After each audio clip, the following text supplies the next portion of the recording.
Hello all! ఇది గూడా ఉగాది రోజు వీడియోనేనండి. సో, పార్ట్ 1లో మొత్తం పెట్టడానికి కుదరలేదు. అందుకని పార్ట్ 2 చేశాను. మనకిచ్చే 1 మినిట్ వీడియోలో ఎంత వీడియో పెడతాం చెప్పండి. అందుకని పార్ట్ 2లో పెట్టానన్నమాట.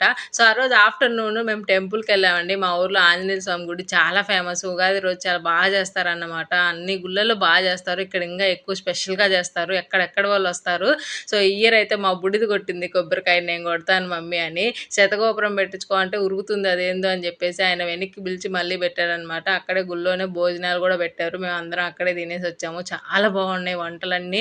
సో, దేవుడి ప్రసాదాలు నిజంగానేనండి భలే కుదురుతాయి కదా! మన ఇంట్లో అయినా సరే దేవుడికి నైవేద్యాలు చేసినప్పుడు చూడండి ఎంత బాగా కుదురుతాయో. మా సైనికి నేను పెడతానని దాని డ్రెస్ నిండా పోసింది అన్నమంతా. సో, ఈ పరమాన్నం అంటే మాకు చాలా ఇష్టమండి. శనగబెల్ల పరమాన్నం చాలా బాగా చేస్తారు. సో, ఎవ్రీ ఇయర్ పెడతారనమాట. ఈ పాయసం డెజర్ట్ లాగా పెడతారు మాకు. సో, చాలా టేస్టీగా ఉంటది. చక్కగా మేమందరం అయితే తినేసొచ్చాము. సో, ఈ వీడియో గాని నచ్చినట్లయితే లైక్ చేయడం